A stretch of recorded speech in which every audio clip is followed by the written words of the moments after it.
The Koala Who Called by Rachel Wright. There are a lot of amazing animals in Australia. The cassowary is the second heaviest bird in the world. It's big, strong, and tall. It can live to be 60 years old. It lives in the rainforest in Papua New Guinea and Australia. The cassowary can run really fast, but it can't fly. It can make loud noises, but it can't sing. It has got a gray-brown cast, a blue neck, a brown bill, and black feathers. It's got long black legs and claws. What now? The cassowary can kick really hard. Wombats are small marsupials that look like a cross between a bear, a pig, and a gopher. They are herbivores, which means they only eat vegetation. They live in the mountains, forests, and grasslands in Australia and Tasmania. They have got short legs, grey fur, compact heads, short broad feet, and strong claws. They can dig and run fast. Kangaroos live only in Australia. They are 2 meters tall. They are the tallest marsupials. They live in groups. When they are in danger, they beat on the ground with their huge feet. Kangaroos can hop and they travel around 50 kilometers per hour. They have got long, powerful back legs, short arms, and claws. They've got large ears and a small head with a long snout. They've got grey fur, a pouch, and a very long, powerful tail. The baby kangaroo is called a joey. Koala. The koala is the symbol of Australia. It is a small herbivore marsupial. It lives high up in eucalyptus forests in Australia. It has got grey or brown fur and small round ears. It has got a small black nose, sharp claws, and a small toe. It has got a pouch to carry the baby koala for 6 months. It can sleep long hours, climb up trees, and munch leaves. They can up to 1 kilogram a day. Dingoes are wild dogs. They are mammas. They live in forests, deserts, and grassland in Australia. They have got yellow eyes, small ears, and a bushy tail. They can jump, climb, and dig very well. They live in groups and jump at night. They sleep in caves.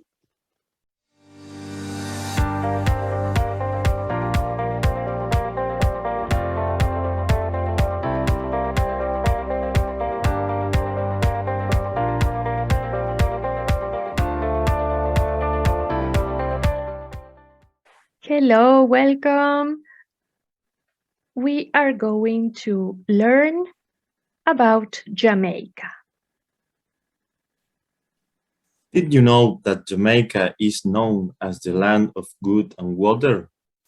The indigenous people that first inhabited Jamaica were the Tainos. They called the island Jamaica, an Arawakan word which means the land of wood and water, or land of springs. When the English captured Jamaica from the Spanish in 1655, they renamed the island Jamaica. You know that the Jamaican flag is the only one in the world that does not have the colors white, blue, or red? The Jamaican flag is green, yellow, and black. Green represents the future and the wealth of the countryside. The yellow, the light and the sun of the country. And black symbolizes the Jamaican people, their strength and their creativity. Did you know that Jamaica is a parliamentary democracy and constitutional monarchy? The head of state is Queen of Jamaica, currently Queen Elizabeth II, represented locally by the Governor General of Jamaica. The Governor General is nominated by the Prime Minister of Jamaica and the entire cabinet, and then formally appointed by the monarch.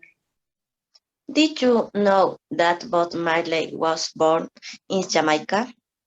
Bob Marley is probably the best known Jamaican musician. He was a Jamaican singer, songwriter, and musician, considered one of the pioneers of reggae.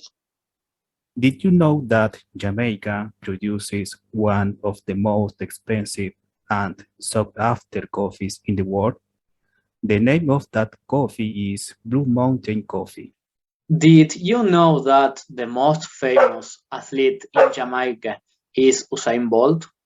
With world records and 8 titles in the Olympic Games, he is known as Lightning Bolt and as the fastest man alive. Did you know that the official language of Jamaica is English? However, most of the population speak a Jamaican Creole called patois, which is a mixture of English and American forms and words adopted from foreign sources. Did you know that Jamaicans are Christian? Christianity is the largest religion practiced in Jamaica. About 70% are Protestants, and Roman Catholics are just 2% of the population. You know that Jamaica is known for spicy gastronomy with influence from Africa and English cuisine. Practically all of their traditional dishes contain allspice. Garlic food is internationally recognized as Jamaican national dish. Did you know that the typical national Jamaican dish is called? There are some breads that are also typical of the place, such as roti, a flattened bread made by the Aborigines, a bami, a fried bread that is shaped like a round cake.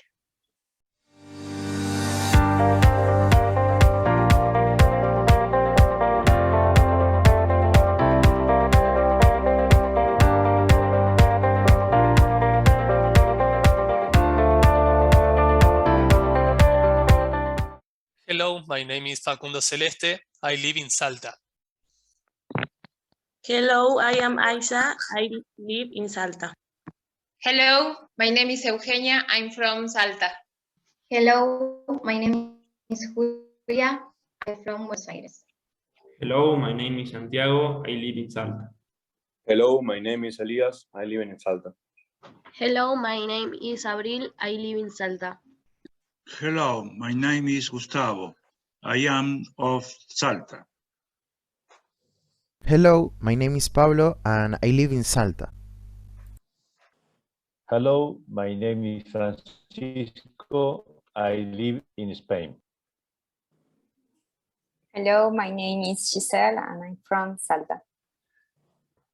Hello, my name is Cecilia. I am from Jujuy. Hello everyone, my name is Gustavo Burgos and I am the teacher of this awesome course. The story we are going to read about is Anansi tries to steal all the wisdom from the world. Good character. It is a fable about wisdom. This is story about Anansi, the spider. The main characters are Anansi and his youngest son. Anansi didn't have wisdom. I want to be the wisest in the world. Answer Anansi's story Beijing. Elements in the story. 3. It means the highest wisdom or unattainable wisdom. The gourd is the ability to know. This story is about an incredible spider, but he's a one secret. Anansi was a smart spider, but no eyes. One day he decided to steal the wisdom of the village. To store the wisdom, he started looking for the right gourd. In this way, the people put some of the wisdom in his gourd and wished him well. But then he had a problem. His gourd couldn't hold no more. So he needed to find a good hiding place for his wisdom. He looked around and spotted a tall tree. Finally, he started to climb the towering tree and saved his gourd. When Anansi had all the wisdom, he wanted to save it at the top of a tree. Anansi thought, I will keep to post safe of the top of a tall tree. He tied the gourd to his stomach and began to climb the tree. It was very hard because the gourd was in his way. Later, Anansi's son saw his poor father that couldn't climb the tree, and he said, tie the gourd behind you instead of in front of you. Anansi spoke with his son, and it was the son who taught him how to lift the gourd. He discovered that his son was wiser than him. So Anansi reconsidered and shared the wisdom collected. This was how people learned to farm, to weave cloth, to make iron tools, and all the other things that people know how to do. Morals. Anansi's fable teaches us that everyone is wise in some way, and to be happy with what we are and what we have. Besides, there is no one that can have all the wisdom. We can help each other to know a little more, because wisdom is not something that can be stored.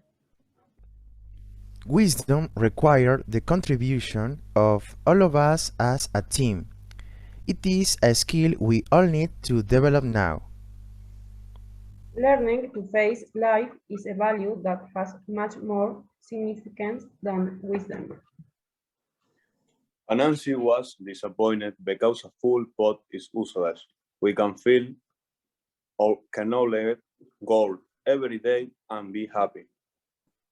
Thank you very much for watching us. Thank you. Bye bye. Thank you. Bye Thank bye. you. Bye bye. Bye bye. Thank you. Bye bye. Thank you.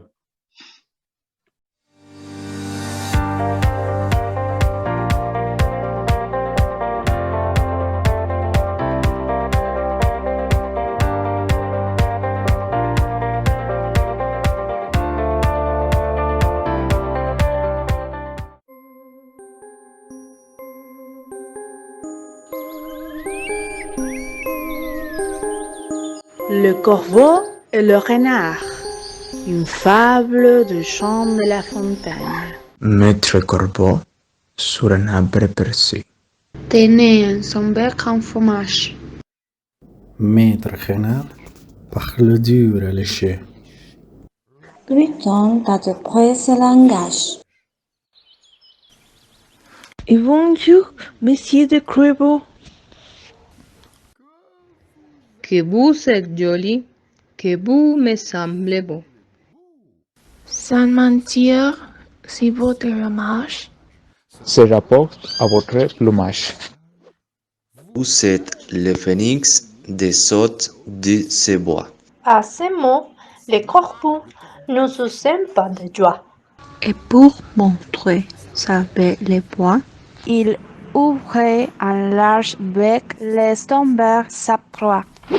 Les renards sont ceci et dites, bon monsieur. Apprenez que tout flatteur Vit aux dépenses de celui qui l'écoute. Cette leçon Vous vient à remarquer sans doute. Les corbeaux ont été confits. Juha me un pétard qu'on ne l'y penserait plus.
The book and its author. The Life of Pi tells the extraordinary story of Pi, a teenage boy from India who is shipwrecked and finds himself trapped in a lifeboat in the Pacific Ocean with a ferocious tiger. It is the third book by the Canadian author Jean Martel and was published in 2001. Since then, it has sold over 7 million copies worldwide, won several prizes, and been translated into 41 languages.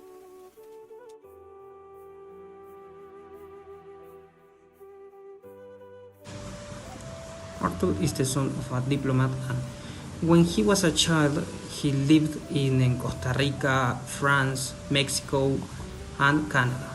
After finishing university in Canada, he spent 2 years traveling around India, and he decided to devote himself to writing.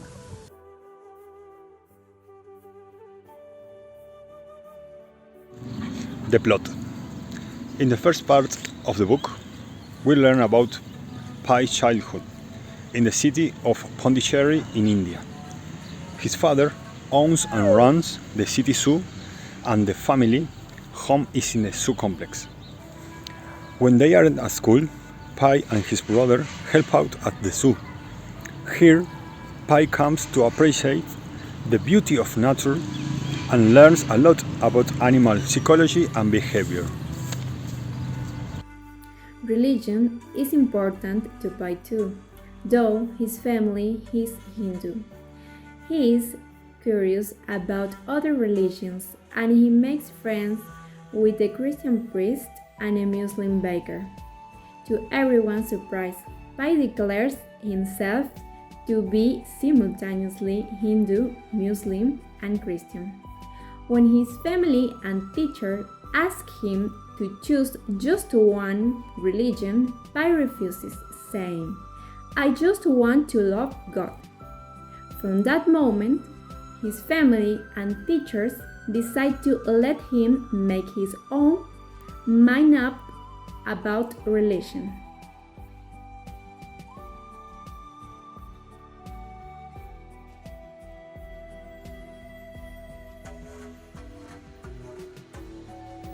When Pi is 16, a new government is elected, and his parents don't support this government.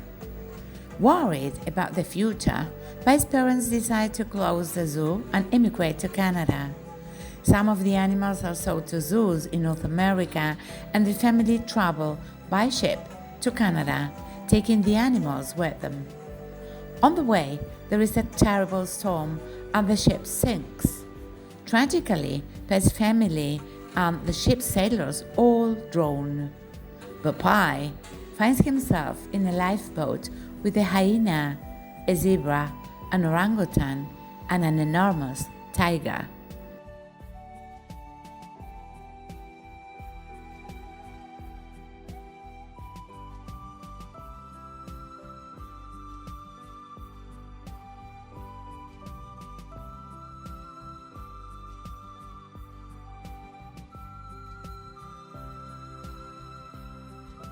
At first, Pai is terrified of the animals and jumps into the ocean.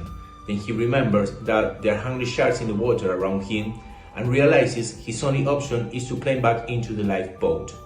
One by one, the animals in the lifeboat kill and eat each other till only Pai and the tiger are left.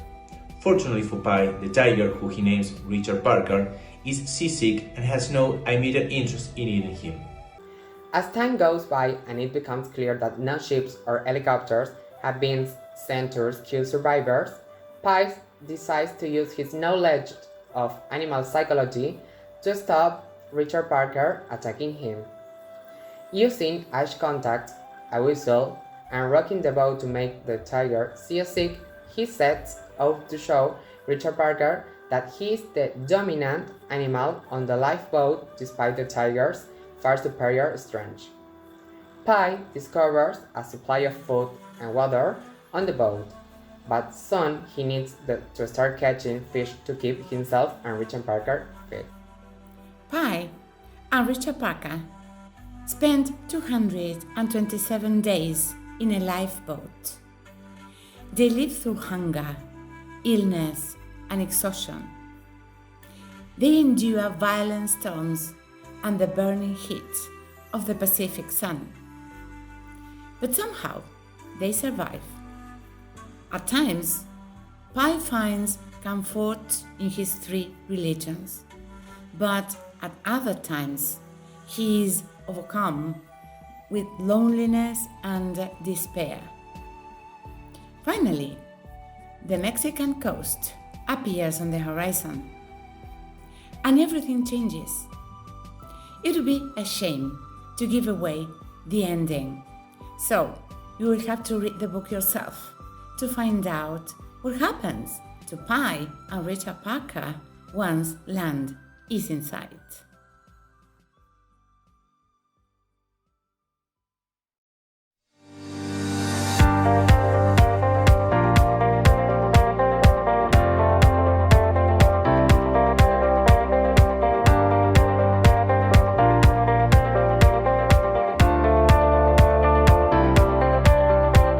Hu Chao Hu Wei, el zorro y el tigre. Cai Mao Mi de Sen Lin Li, Lao Hu, Shi Sui Chao Men de Ye Shou, Hao Chen, Sen Li Ji Wang, Ta Mei Jian To, Yao Bu Xu, Chi Ta Te Tong Wu. En el denso bosque, el tigre es la bestia más feroz, conocido como el rey del bosque. Se alimenta de otros animales todos los días. Hicien Tapendala y Si Juli, Juli Dan Yao Liu Sou, Yu Bei Lao Hu y Ba Sou Su. Un día se topó con un zorro justo cuando el zorro estaba a punto de escabullirse, fue atrapado por el tigre. Zhao Hua de Juli, Kanzhen Si, Shi, Hu Fa Tao Tuo, Xu Shua, Le Ji Ge, Hao Sao. Al ver que no podía escapar, el astuto zorro le jugó una mala pasada. 老虎已经愣住了，狐狸马上也着手，你要是不行，就跟在我后面。刚刚是不是所有的野兽见了我，都 Don't quite tell me. El tigre estaba aturdido. El zorro inmediatamente continuó. Si no me crees, simplemente camina detrás de mí y mira si todas las bestias huyen cuando me ven.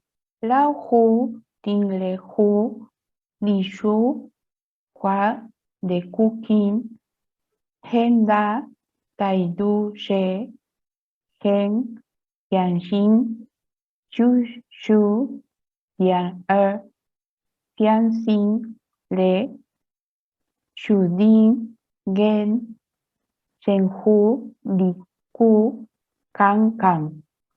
El tigre escuchó el tono fuerte y la actitud fuerte del zorro, así que lo creyó un poco y decidió seguir al zorro para verlo.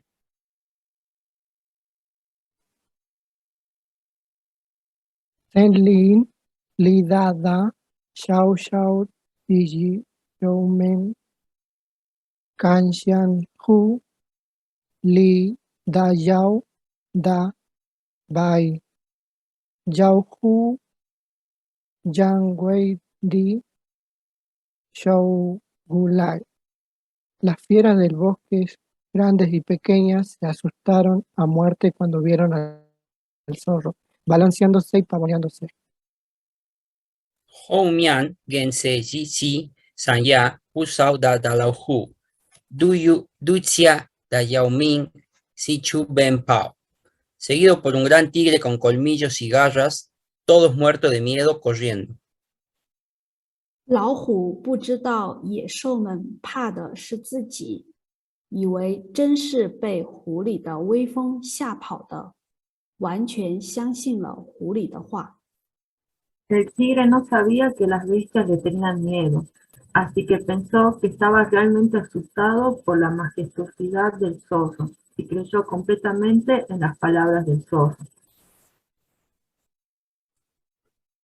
他怕狐狸怪罪自己，做出对自己不利的举动，于是也慌忙逃走了。Tenía miedo de que el zorro se culpara a sí mismo y actuara desfavorablemente, por lo que huyó rápidamente.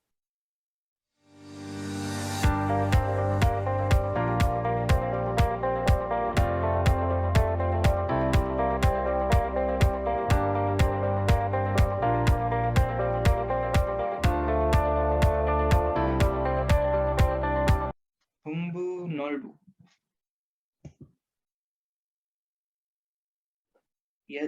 옛날에 한 마을에 욕심 많은 놀부와 착한 동생 hum부가 살았어요. 어느 날 놀부가 말했어요.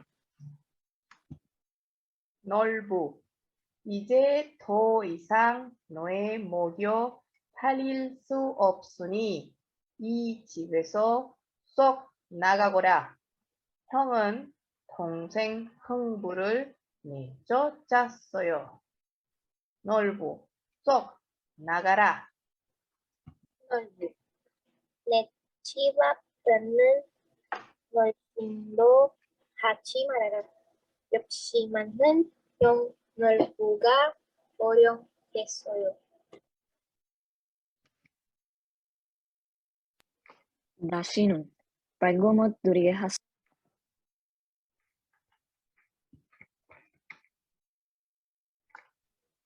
할 수 없구나. 이 집에서라도 지내야겠구나. 식구가 많아 먹을 것이 곧 떨어지고 말았어요. 흥부, 어디서 쌀 구해오단? 아이들 울고 있어요. 흥부와 흥부 안에는 아이들이 걱정됐어요. 아이고 배고파.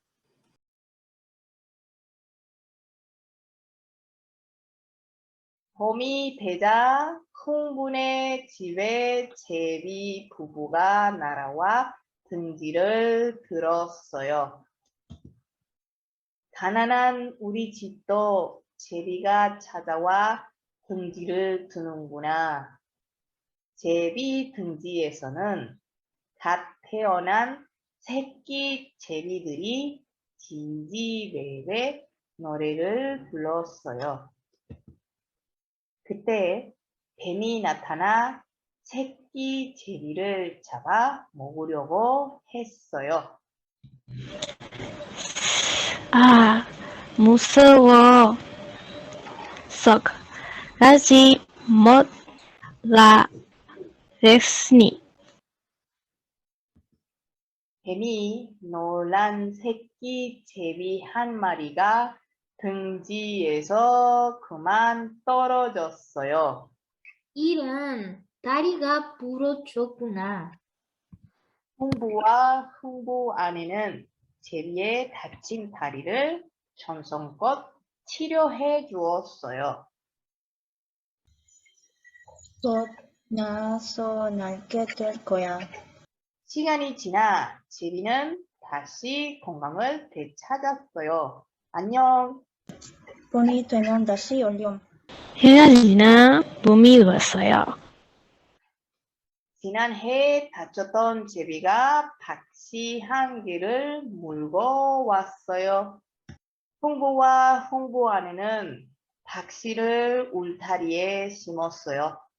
박은 지붕 위까지 뻗어 무럭무럭 잘 자랐어요.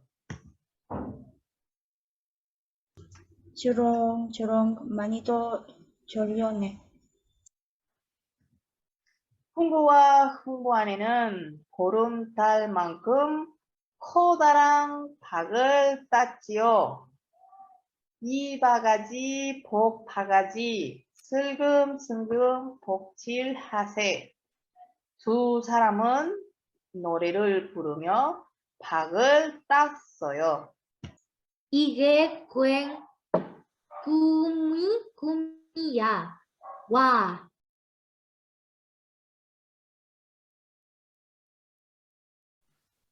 뭐? 하루 아침에 뭐가 되었다고? 모차가 된 홍보의 수칙을 들어 적신만은 현물부가 찾아왔어요. 설마 도둑질은 간 것 아니겠지? 홍부는 제비 다리를 치려 해준 이자기를 돌려주었어요. 나라고 못할 거 없지. 집에 돌아온 놀부는 제비는 둥지를 찾았어요. 제비 다리를 물어들어야지. 놀부는 새끼 제비의 다리를 뚝 물어들였어요. 박씨를 꼭 물고 와야 해. 그리고 해가 지나 제비 놀부 집에 박씨를 물고 왔어요. 우리도 흥분에 똑같이 박이 열렸다. 놀부와 놀부 아내는 좋아하면 보름달만큼 커다란 박을 땄지요. 이 바가지 먹바가지 숭금숭금 덕질하세. 두 사람은 노래를 부르며 땄어요.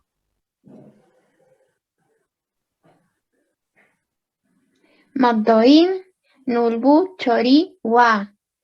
춤으로 집으로 쫓겨 나온 놀부는 전부 앞에 엎으려 용서를 빌었어요. 형님, 저기 함께 지냅시다. 나를 용서를 해주겠니? 마음을 거친 놀부와 착한 동생 정부는 사이 주게 지냈어요. 흥부널부 끝. 끝. 좋아요. 박수.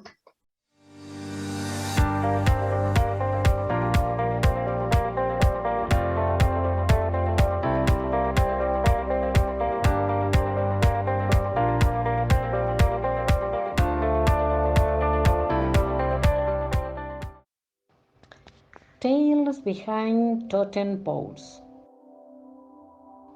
Telling stories and tales is a human necessity to transcend our life, to share our experiences with others, to say what we have lived, what we have learned, and to explain the essence of our beliefs.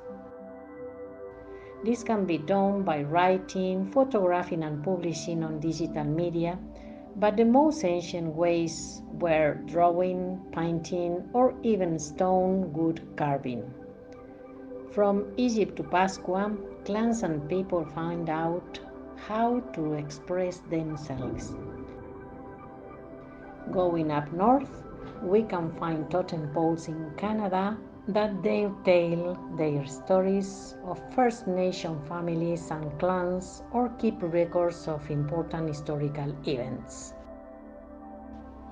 Particularly at the Canadian West Coast, there are indigenous clans that carve colorful, magnificent totems, most of them standing between 3 to 18 meters tall.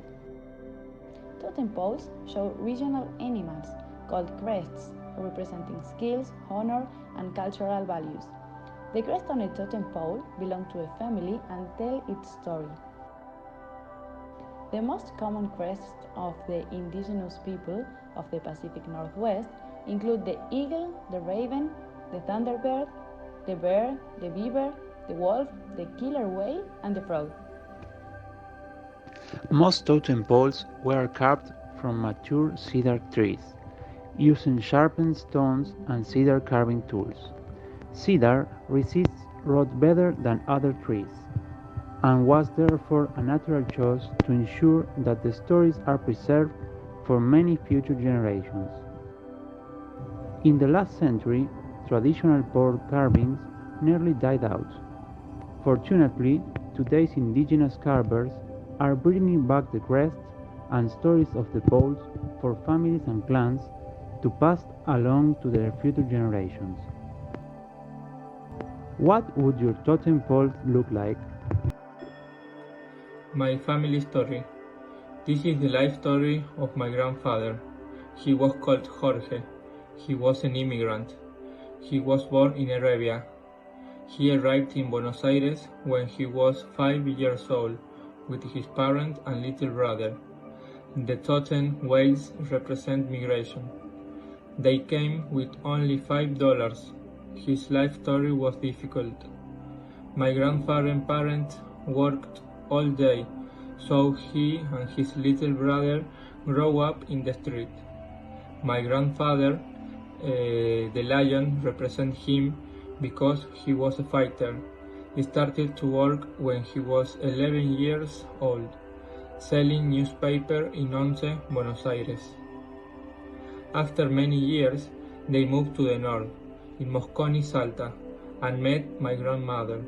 A butterfly represents him because she is a free spirit, intelligent, and a beautiful woman. There is another little story. My grandmother's father, who is represented by the hyena, the enemy of the lion, didn't accept my grandparents' relationship. So, one day, my grandfather shot himself in the leg in front of my grandmother's father. It was a drama. They took him to the hospital, but then my grandfather recovered. Finally, my grandmother's father accepted my grandparents' marriage. The wolf in the totem means union, family.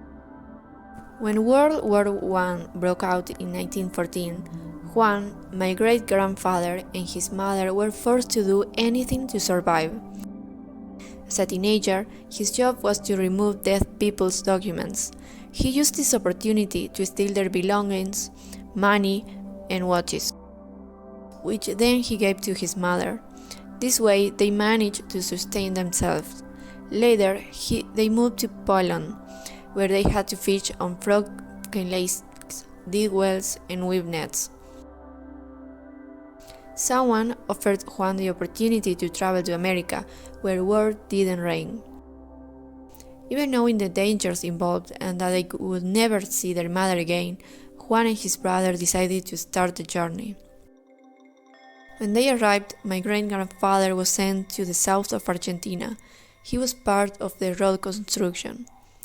He was so strong that he could lift a sleeper himself. But the weather was so cold that his health was affected, so he moved to Tucumán, where he met a group of other Ukrainian immigrants. Among them was Elena, the woman he fell in love with. Although he escaped from the war actually never escaped from him. The war left mark on his leg and his character. He learned the need of adapting and of protecting those around him.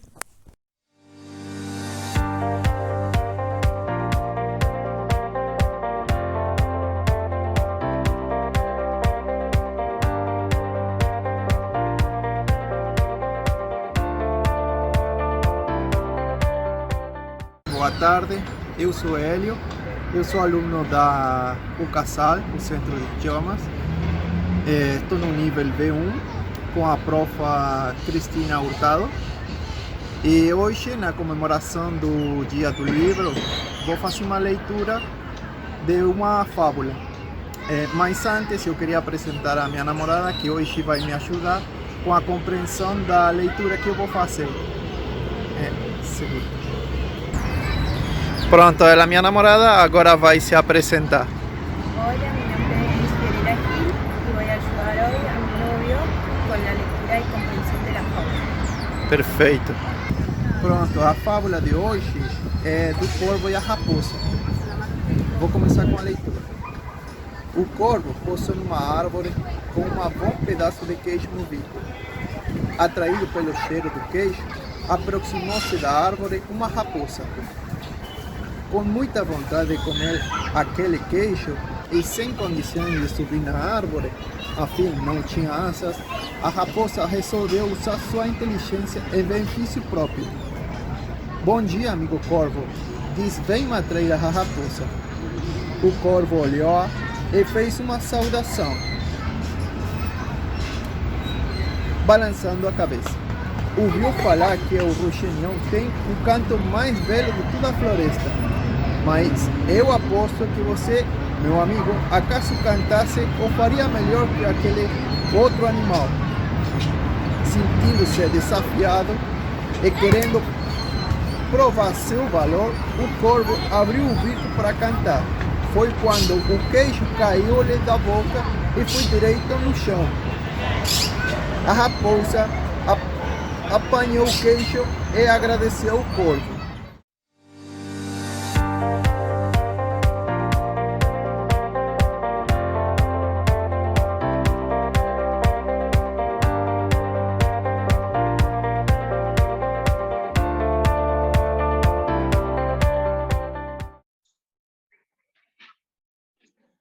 Bom dia, boa tarde ou boa noite. Meu nome é José Peiretti e vou fazer a fábula A Cigarra e a Formiga. Durante o ano inteiro, a formiguinha trabalhou sem parar, carregando e guardando comida em casa. Assim, quando o inverno chegou, ela tinha tudo o que precisava para se alimentar e sobreviver. A cigarra, por outro lado, aproveitou os dias de sol para ficar cantando e quando o frio chegou, ela não tinha o que comer. Foi aí que ela procurou a formiga e pediu para compartilhar a sua comida. Aí, a formiga perguntou o que ela fez durante os dias de sol para se preparar para o inverno. Cigarra falou: no verão eu cantei, não conseguia trabalhar por causa do calor. Ah, cantou, então agora dance. Beleza demais, muito obrigado com vocês.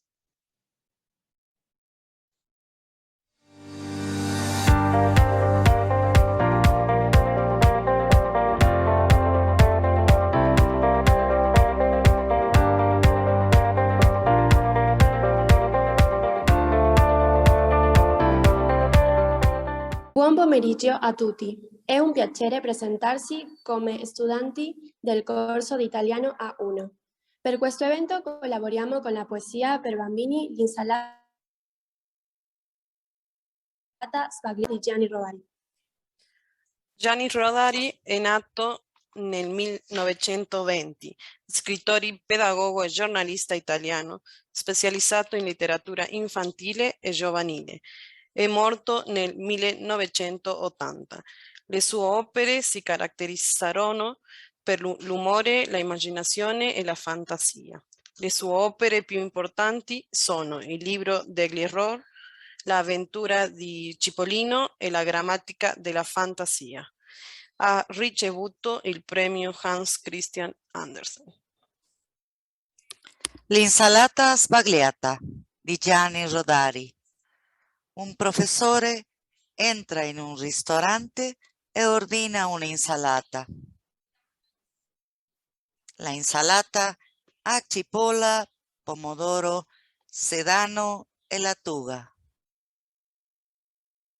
Il professore ordina: portate l'olio e il sale. Il professor fugge offeso e disgustato per l'errore d'ortografia. Gli hanno servito un olio con la G. Mentre leggiamo la filastrocca di Rodari, ci svegliamo i 5 sensi. Il gusto, quando il professor Grammaticus ordina un'insalata abbondante. Il tatto, quando sostiene la forchetta in mano. La vista, quando vede l'etichetta nell'ampolla. L'olfatto, quando si sente parlare di un olio. L'udito, quando il professore entra nella trattoria e fa un'ordinazione. E così come questa filastrocca ci parla della gastronomia italiana. L'olio extravergine di oliva. Cosa rende l'olio di oliva italiano così speciale? La sua diversità, dovuta a che esistono più di 350 varietà diverse di oliva, cosa che dà a ogni olio un sapore unico. Per la sua fantasia e per la sua originalità, Gianni Rodari dà un grande contributo alla letteratura infantile. Lui pensa che si deve lavorare immaginazione dei bambini attraverso l'educazione.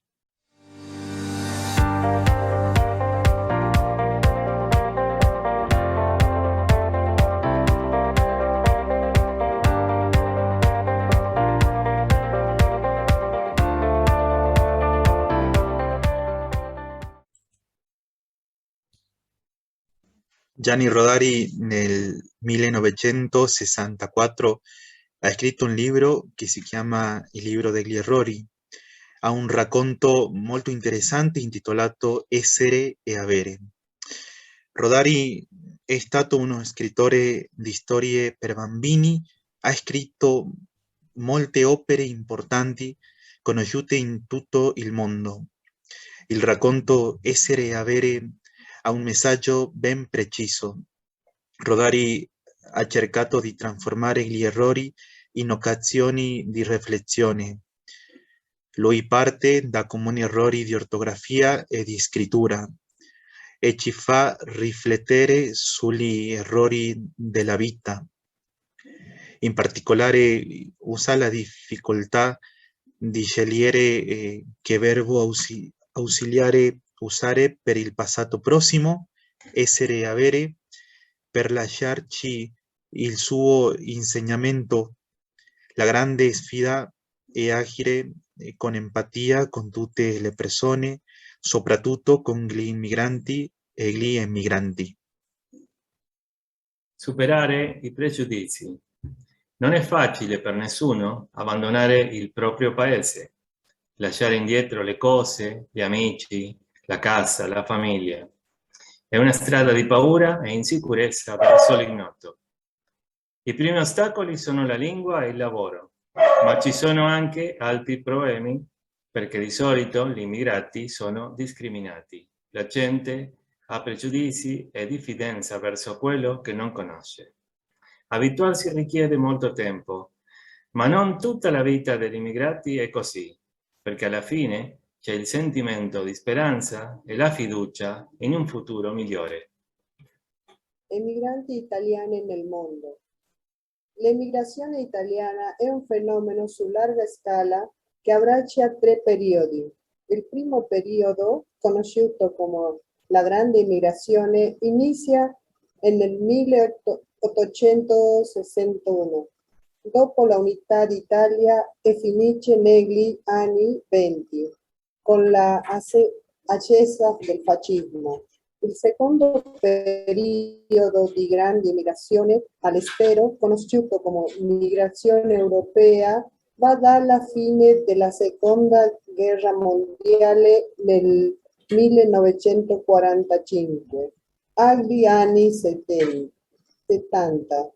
Il terzo periodo di immigrazione inizia all'inizio del XXI secolo, è conosciuto come nuova immigrazione ed è causato dalle difficoltà della grande recessione, una crisi economica globale iniziata nel 2007. Questo terzo fenomeno di immigrazione colpisce soprattutto i giovani, spesso laureati, tanto da essere definita una fuga di cervelli. La inmigrazione italiana in Argentina. L'immigrazione italiana in Argentina è vissuta tra il 1870 e il 1920. Dall'Italia arrivarono al porto di Buenos Aires circa 3 milioni di persone, quasi i 2/3 della migrazione totale. Oggi ci sono circa 30 milioni di argenti che hanno almeno un passato da quel paese europeo. L'immagine iniziale del porto è scolpita nella mia mente per sempre. Forse questa è un'esperienza comune di immigrazione. Immigrato italiano. L'emigrazione e i bambini. La popolazione che soffre di più il dramma dei distacchi, delle separazioni, delle lontananze legate all'emigrazione sono i bambini. Tutti i bambini avevano vissuto il dramma della separazione familiare. Le loro poesie e i loro disegni sono ancora oggi dei piccoli capolavori. Ciao, ciao, ciao emigrante. Se vedrai una rosa, la più bella cosa, ti ricorderai di me. Un bambino migrante. L'ottavo della famiglia mia, dove eravamo 8 fratelli, per quello il mio nome è Otto, perché sono il più piccolo. Siamo venuti all'Argentina nell'anno 1952, quando aveva 4 anni. Siamo arrivati nell'Andrea C a Buenos Aires ed lì siamo venuti a Salta, dove avevamo un zio. In Argentina per paura di una terza guerra mondiale. 10 anni fa sono tornato al mio paese, dove mi è piaciuto molto. Que me ha gustado. Después de 60 años volví de nuevo a Italia, donde conocí mi pueblo, mis raíces. Todavía estaba mi casa, donde vivíamos, el pedazo de campo que sabíamos tener. Y la verdad que me gustó mucho conocer mis raíces. Yo hablo mejor español porque toda mi vida y he estudiado y trabajado en Argentina, entonces hablo mejor el español que el italiano. Eso es todo. Il mio amico Lamin Dramé. Lamin aveva 28 anni quando è fuggito dal Gambia per sottrarsi al resto del regime che non apprezzava le sue poesie di denuncia sociale. Ha viaggiato per Gambia, Banjul, Senegal, Niger, Burkina Faso e 5 giorni per il deserto di Libia. Lamin ha lavorato illegalmente come muratore e trasportatore di viviti per la Pepsi Sempre tutto questo tra la vita e la morte. Dopo è stato in prigione, dove è morto il suo amico, gli hanno sparato davanti a lui. In quel punto lui solo voleva tornare a casa, ma fare il percorso inverso era quasi impossibile. Così è arrivato all'Italia, la unica scelta per non morire, e tutto questo insieme a 104 disperati sempre in piedi, come sardine, tra una notte.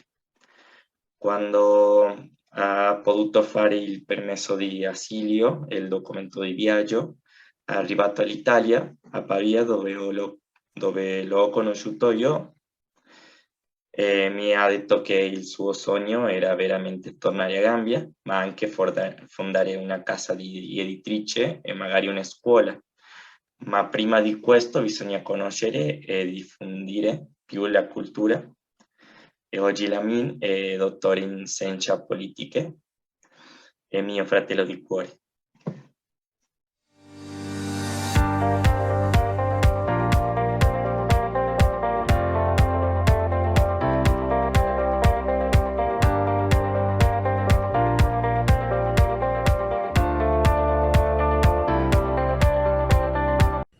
La filastrocca che abbiamo letto si chiama Per colpa di un accento ed inizia così. Per colpa di un accento, un tale di Santiago credeva d'essere alla meta ed era appena a metà. Per analogo errore, un contadino a Rho tentava invano di cogliere le pere da un però. Non parliamo del dolore di un signore di Corfù, quando senza più accento il suo cucù non cantò più.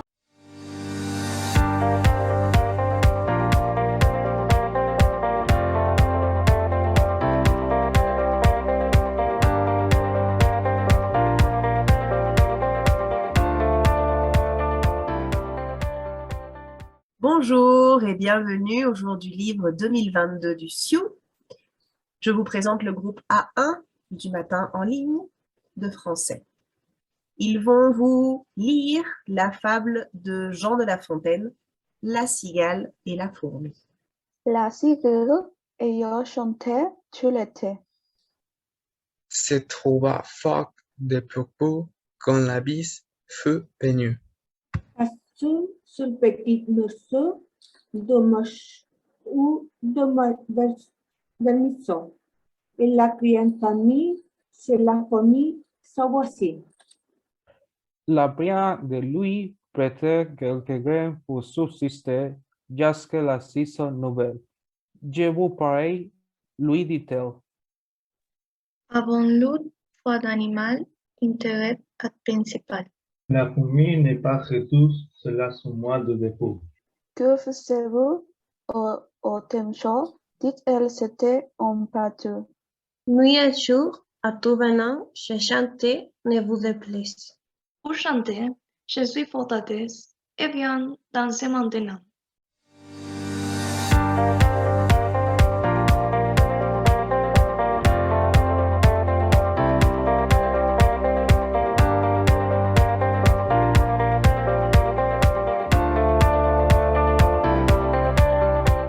Bonjour et bienvenue au jour du livre 2022 du CIU.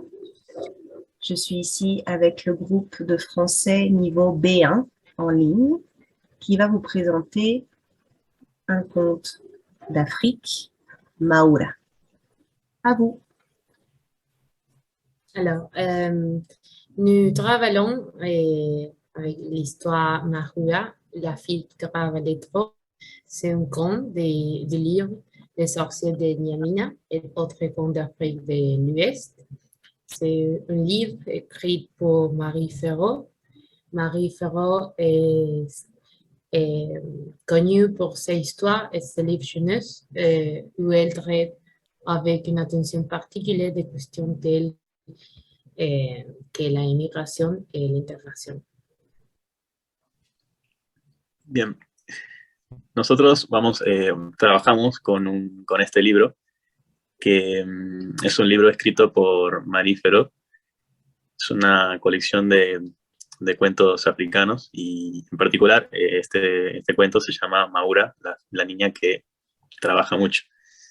Y Marifero cuenta que es una historia que cuenta un señor, Suleiman, que es senegalés. Bien. Bien. Le résumé, c'est l'histoire raconte des événements qui ont produit la création du sol et de la lune. En ce thème-là, le ciel vivait sous la terre. Mais un jour, la terre eut une fille qui s'appelait Mahura. Elle triturait les milles avec son pilon, et sans cesse son pilon heurtait le front du ciel. Un jour, le ciel se fatiguait de la situation. Aussitôt, il s'est parti avec les nuages et la pluie, très loin de la terre. Pour s'excuser, Mahura a envoyé au ciel de magnifiques cadeaux, une épée d'or et un caillou d'argent, le soleil et la lune. Como contaba mi compañero, la historia habla de los eventos que produjeron la creación del sol y la luna. Se cuenta que el cielo vivía junto a la tierra, que un día la tierra tuvo una hija, Mahura, y que por trabajar mucho generó un conflicto con el cielo. Y cansado de esto, el cielo decidió irse, junto a sus hijos, las nubes y la lluvia. De ahí surge que Mahura decide darle un regalo, pidiéndole disculpas, que son, en este caso, el sol y la luna. Alors, les personnages sont la terre et sa fille Mahura, et le ciel avec ses enfants, les nuages et la pluie. Mahura est très travailleux. L'histoire raconte aussi que Mahura est une personne qui aimait beaucoup sa mère, la terre. Par contre, le ciel est quelqu'un de peu tolérant. Il était facilement irrité par le travail de Mahura, mais ses enfants sont très jolis. Les nuages aiment tourbillonner et rouler jusqu'au sol, tandis que la pluie aime arroser les monts du haut-terrain palmaire. Son plus grand plaisir était de se mêler aux eaux joyeuses de fleuves. Bueno, los personajes de esta historia, como contó mi compañera, son varios, son diversos. Tenemos el personaje principal, que es la personaje Mahura, como vimos, que es una joven que trabaja mucho, le gusta trabajar, y eso le va a generar conflictos, como vemos en la historia. Y Mahura tiene una madre, que es la tierra. Luego está el cielo, que el cielo, como veremos, es un personaje fácil de irritar. Y el cielo tiene hijos, que son la nube y la lluvia, y esos hijos son muy amables. Bien, maintenant, on va dire la différence entre la fable, un conte, et une légende. La fable. Les objectifs primaires sont pour faire apprendre une leçon ou morale. Aussi, les personnages sont souvent des animaux. Les contraires s'opposent, par exemple, le cruel contre le gentil ou l'avarice contre la générosité. Par contre, un conte, on raconte une histoire imaginaire avec de la magie et de la fantaisie. Il y a une leçon et il y a une morale. Dans l'histoire, se transmettent de valeurs et principes, comme les bons et les mauvais. Et dans une légende, l'objectif principal est d'expliquer le pourquoi de quelque chose. On présente des personnages historiques qui sont uniques à la communauté et on raconte l'origine de quelque chose. Acá estamos explicando la diferencia entre la fábula, el cuento y la leyenda. Entender que la fábula, su objetivo principal es dar una lección o explicar una moraleja. Por lo general, sus personajes son animales y plantean esta cuestión contraria entre lo cruel y lo gentil, o la avaricia y la generosidad. Mientras que un cuento plantea una historia imaginaria sobre la magia o la fantasía, y también hay una lección y hay una moral, pero plantea más que nada sobre principios y morales y valores. Y por último, la leyenda, su objetivo principal es explicar el porqué de las cosas. Hay personajes históricos y explican por qué se creen. Por eso, nous croyons que cette histoire est à la fois un conte et une légende, car pour nous, elle est imaginaire. Nous ne savons pas s'il est vrai, mais pour les Sénégalais, c'est la façon dont ils peuvent expliquer la création du soleil et de la lune. Bien, y nosotros si tenemos que pensar qué clase de historia estamos viendo aquí, nosotros pensamos que tenemos un cuento y una leyenda, porque creemos que tienen elementos de ambas partes. Por ejemplo, tenemos, por parte del cuento hay elementos como principios, valores, pero por otro lado también creemos que es una leyenda porque vemos que aquí se quiere explicar el origen de ciertas cosas. Entonces, nos parece importante que vemos que tienen elementos de ambas cosas. Bien.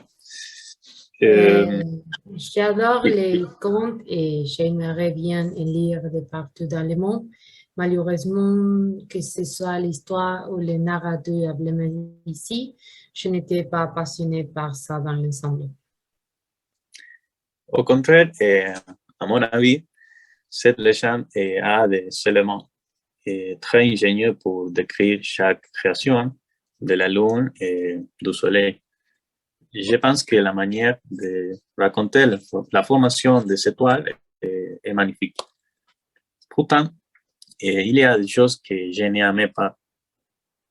Par exemple, je considère que certaines parties de l'histoire se développent de manière un peu abrupte, comme le départ du ciel.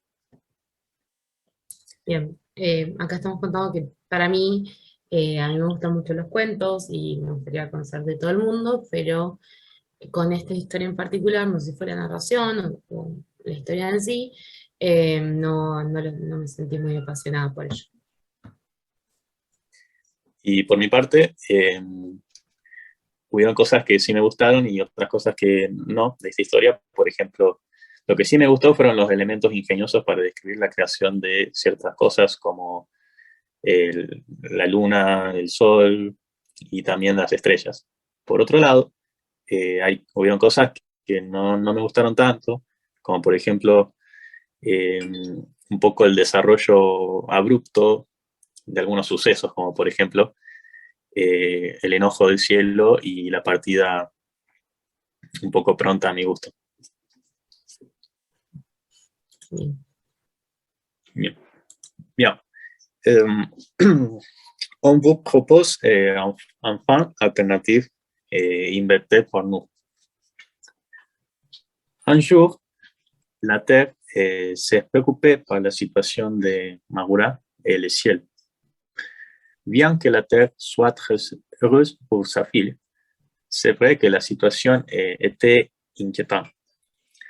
Ainsi, pour traiter de résoudre le problème, la Terre a parlé avec sa fille pour lui demander de se réconcilier avec le ciel. Alors Mahura voulut se faire pardonner. Dans l'eau du fleuve, elle trouva une énorme pépite d'or et au fond d'une caverne, elle ramassa un beau caillou d'argent. À la pépite, elle donna le nom de soleil et au lieu celui de lune. Puis elle les surprit avec des messages d'amitié pour le ciel. Aussitôt, Mahura a dit, je suis très désolé, ciel. Voilà ce cadeau pour vous. Maintenant, j'ai un nouveau pylône et à moitié plus petit que les autres. C'est un cadeau de ma mère, la terre. Il n'est pas nécessaire que tu parles. Le ciel, ému par les mots de la fille, a exprimé. Petite fille, je ne suis pas énervé avec vous. Ces cadeaux sont très beaux. Je vais les porter joyeusement. De toute manière, j'ai décidé de partir avec mes filles. J'ai le sentiment que ce sera mieux pour nous. De cette manière, le ciel et ses filles sont à la si haut. Bien, bueno, este es una propuesta, un final alternativo que hicimos en la historia, teniendo en cuenta ciertas cosas que tal vez mucho no nos hayan gustado, particularmente le dimos un rol más involucrado a la tierra, para que quisiera que se reconciliaran su hija y el cielo. Por otro lado, planteamos esto de que, que Mahura le pidiera disculpas al cielo y le regalara los regalos que ya hablamos, del sol y la tierra, del sol y la luna, y que si bien el cielo estaba enojado, él había dicho que no estaba enojado, y agradecía los regalos, de todas maneras, y él iba a decidir partir con sus hijas, ya que consideraba que era lo mejor. Así, por eso, de todos modos, el cielo y la tierra quedaron separados. Bueno, c'est fini. Salut. Salut.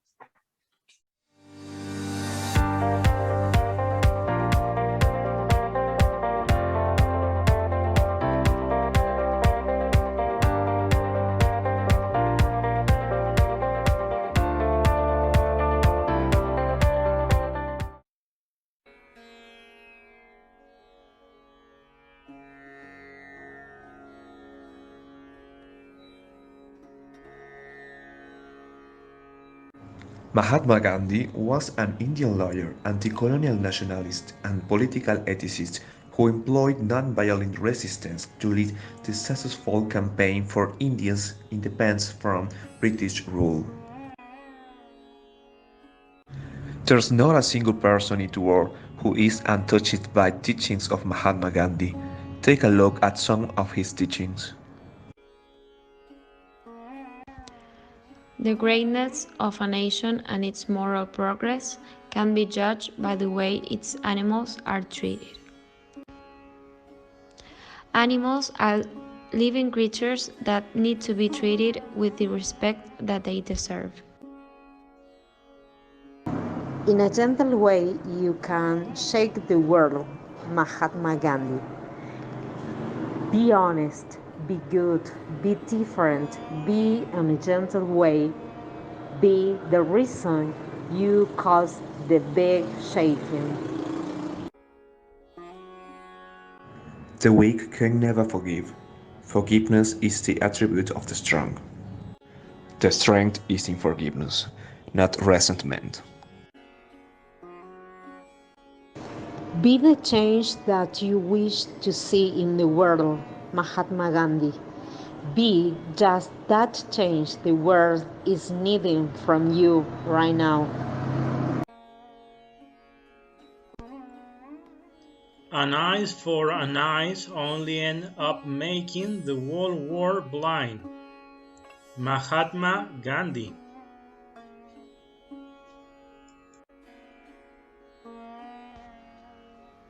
See the good in people and help them. No matter what, always try to help others.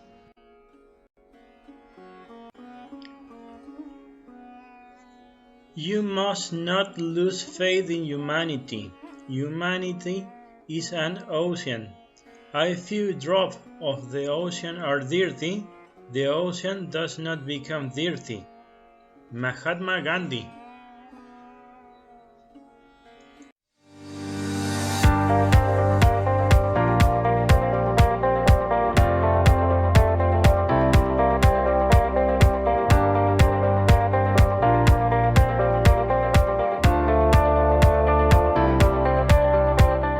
Hello, my name is Isabel Acosta.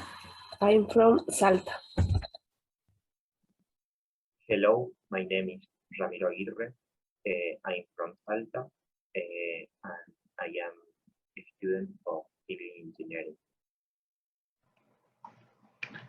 Hello, I am Victoria. I am 20 years old. I am from Jujuy. Hello, my name is Carolina Lera. I am from Argentina. I live Salta. Hi, my name is Julieta Marañón. I live in Salta and I am 18 years old. Hi, my name is Leonel Martin. I'm from Buenos Aires and I live in Mar del Plata. Hi, my name is Noel Melgar. I am 21 years old. I live in Salta and I am so happy to participate today. Hi, my name is Agustina Nina. I'm from Argentina and I live in Salta. Hello, my name is Gabriel. I am from Argentina and live in Salta. Hello, I am Sergio. I live in Salta. I am 53 years old.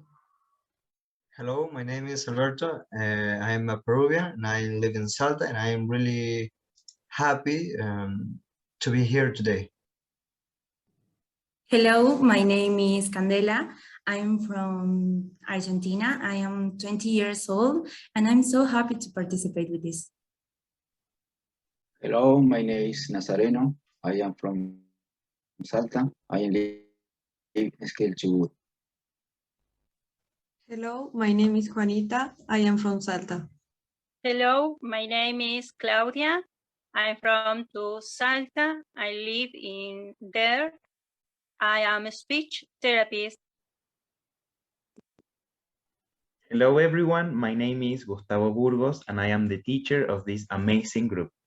Today we are going to talk about the story Maui Goes Fishing and about New Zealand.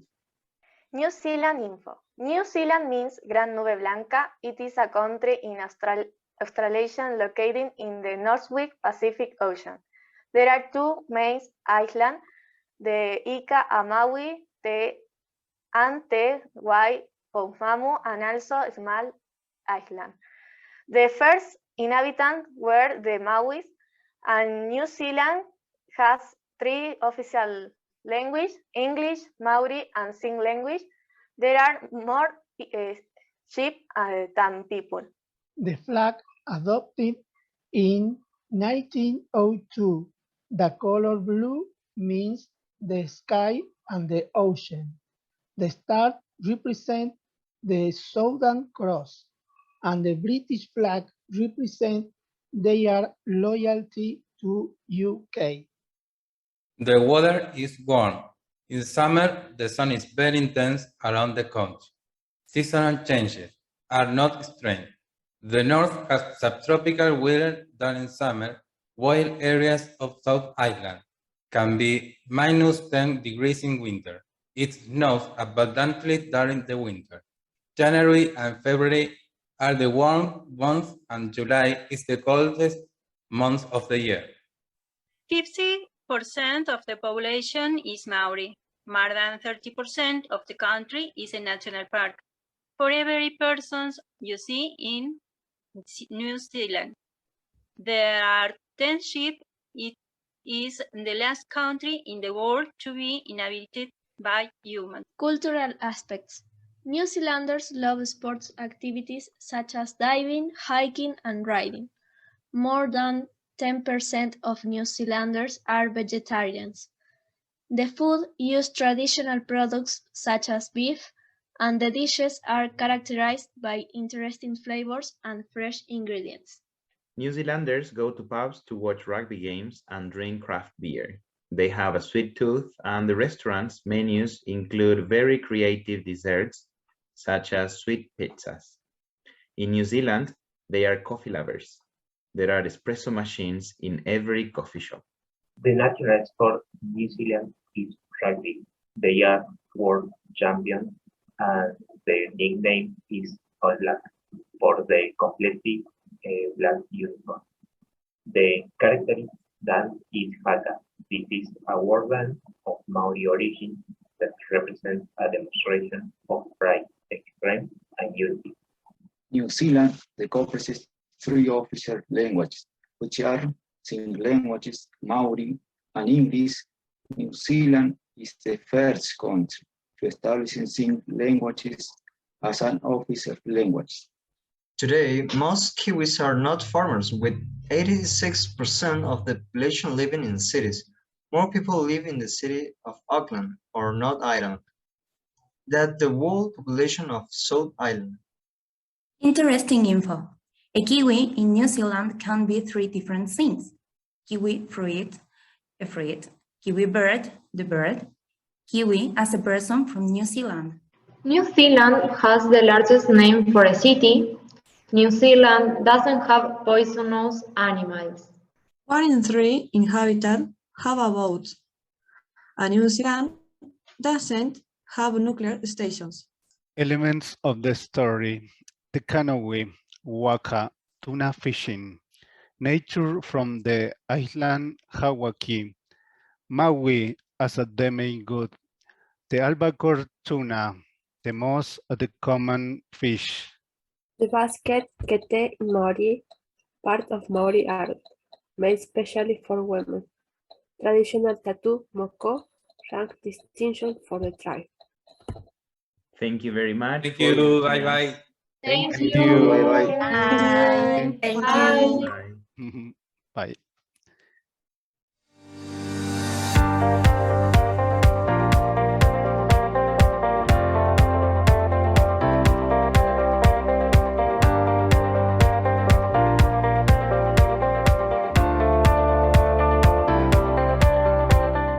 So we're going to talk about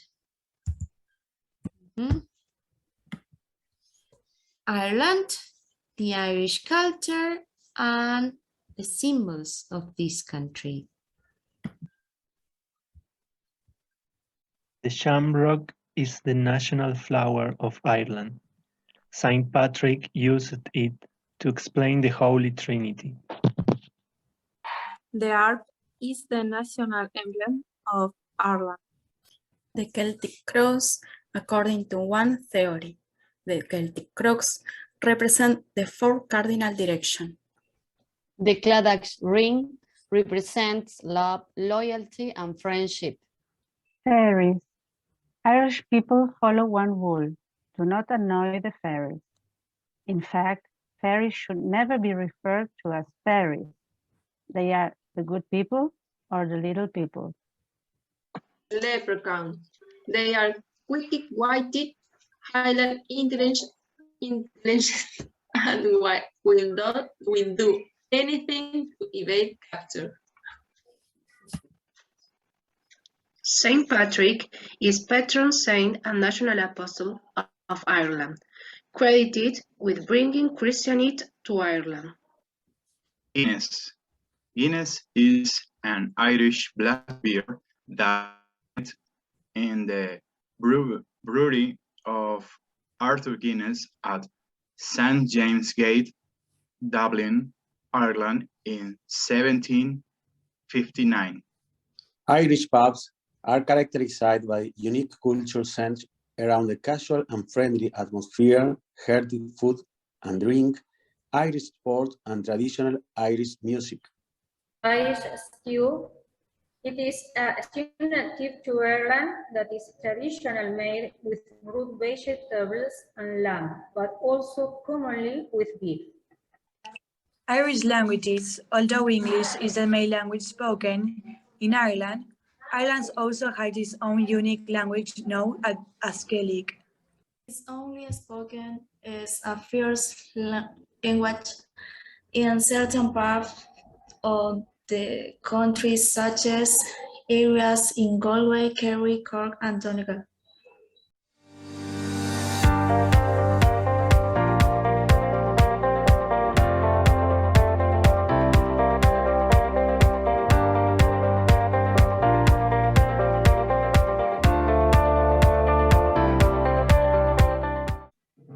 Hello, my name is Rocio. I'm 35 years old. I live in Salta. Hello, my name is Alan Jorge. I am 23 years old. I live in Salta. Hello, my name is Romina Ibañez.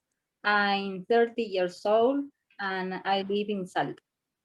Hello, my name is Agustina Mendoza. I am 30 years old and I live in Salta. Hello, I'm Eugenia Zambrano. I'm 19 years old and I live in Salta. Hello everyone, my name is Gustavo Burgos. I am also from the city of Salta and I am the teacher of this amazing group. Together, we will tell you about the story, The Rescue of Fairy Queen Maeve. Who are the main characters? The main characters are Maeve, the fairy queen, Banshee, the black creature, the leprechauns, Owen and Hug, the hedgehog and the hawk, other fairies. What is the story about? The story is about a fairy queen called Maeve who played her harp one afternoon in June when a black creature, a banshee, appeared and took her to the cliffs by the sea to keep her on a cave. The rest of the fairies noticed it and agreed on a plan sending two leprechauns, Owen and Hog. They started to investigate, and with the help of a hawk, they found the queen and saved her of the banshee. After, in the fairyland, the heroes were knighted. Where does the story take place? The place of the story is in a fairyland. Fairies are beings from nature, and for this reason, they live in forests. Ireland is the country of fairy tale, with its castles, mountains, lakes, cliffs, and lands throughout the island. The queen of the story was carried to the cliff by the sea. Ireland has a unique charm and many hidden places to discover.